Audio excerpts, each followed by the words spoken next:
Баршаңызға сәлем. Менің каналыма қош келдіңіздер.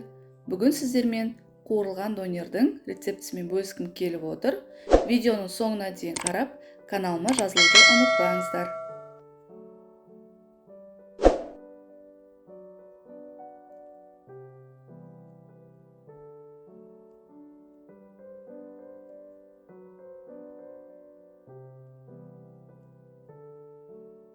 Алдымен табамызға май құйып, тауығымызды қуырып аламыз. Тауықтың орнына сиырдың етін пайдалансаңыздар да болады.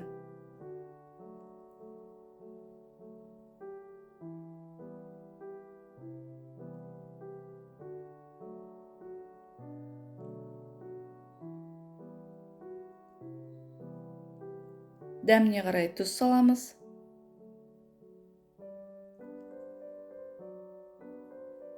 Жақсылап араластырып тұрыңыздар, себебі асты жабысып қалуы мүмкін. Енді бір ас қасық соя соусын құямыз. Тағы да жақсылап піскенше осылай араластырып қуырып аламыз.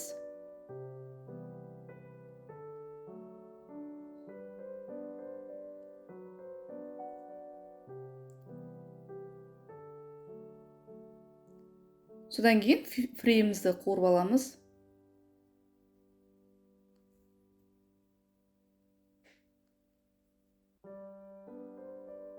Фриді молырақ қылып қуырып аламын. Шамамен үлкендеу 5-6 картоптан қуырып жатырмын. Себебі донерде фри көп болса, дәмі де жақсы болып шығады.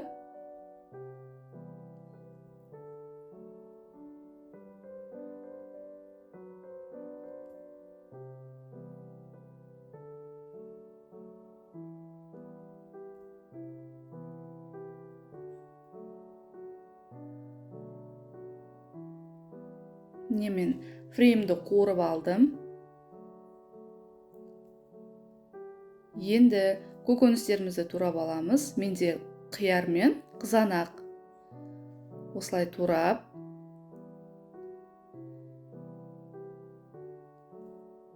Сіздер өздеріңіздің қалағандарыңыз бойынша турай беріңіздер.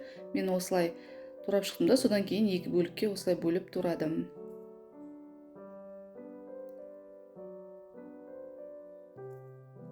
Қызанақты турап аламыз.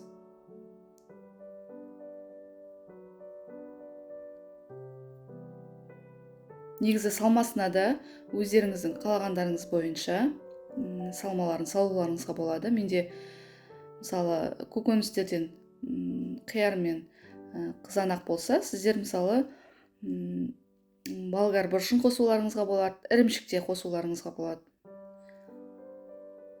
Енді кетчуп пен майонезді араластырып осылай жағып шығамыз. Содан кейін тауықты саламын. Менде тауықтың еті. Содан кейін фриді саламын. Фриді молырақ қылып салыңыздар. Фридің молырақ болғаны негізі дәмдірек болып шығады. Содан кейін менде корея салаты.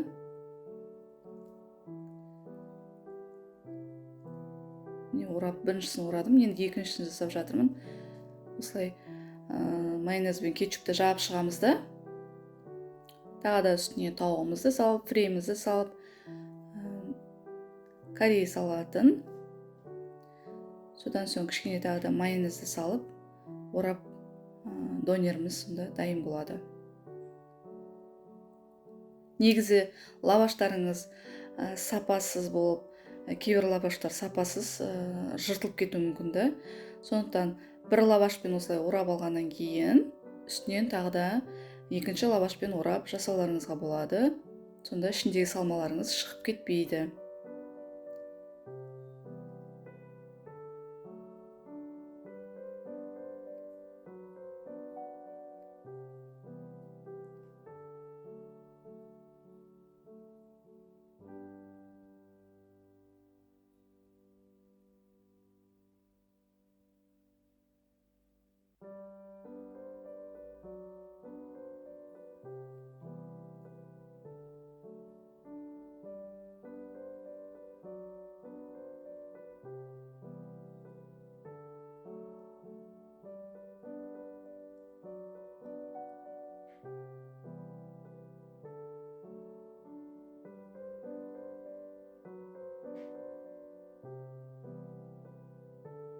Енді осы лавашымызды табаға салып, астын жай отта қоямыз. Осылай екі жағын аунатып тұрып, қызарғанша қуырып аламыз.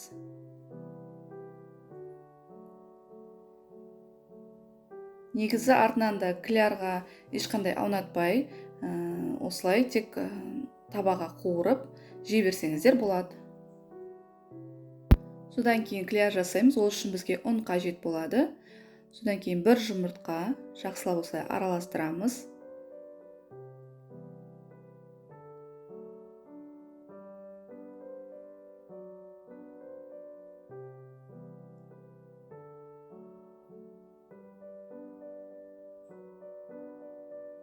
Кішкене тұз салып жіберсеңіздер болады. Содан кейін су құйып кляр жасаймыз. Өте қатты сұйық та, өте қатты қою да болмауы керек. Орташа болу керек. Егер де қатты қою болып кетіп жатырса, үстіне су құйып жіберсеңіздер болады. Міне осылай донерлерімізді бірінші клярға аунатамыз. Содан кейін панировкаға аунатып, осылай кішкене табамызға май құямыз. Жақсылап екі жағын аунатып қуырып алатын боламыз.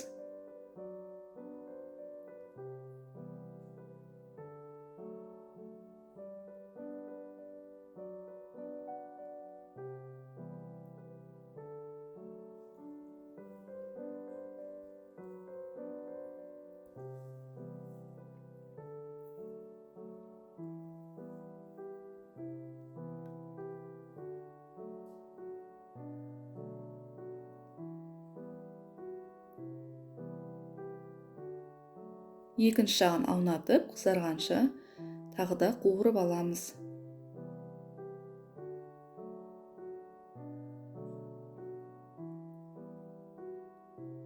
Егер де донерлеріңізді клярға жаңағыдай асты мен үстін аунатып, жандарын аунатқан болсаңыздар, міндетті түрде жанына қойып, осылай асты үстін міндетті түрде жанында қуырып алыңыздар.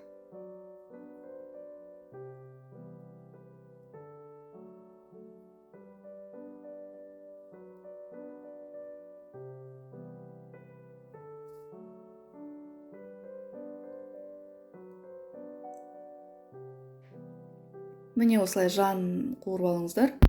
Міне біздің донеріміз дайын. Міндетті түрде отбасыларыңызға жасап беріңіздер. Егер де видеоны соңына дейін қараған болсаңыздар, лайк басып, комментарий жазуды ұмытпаңыздар. Ас болсын.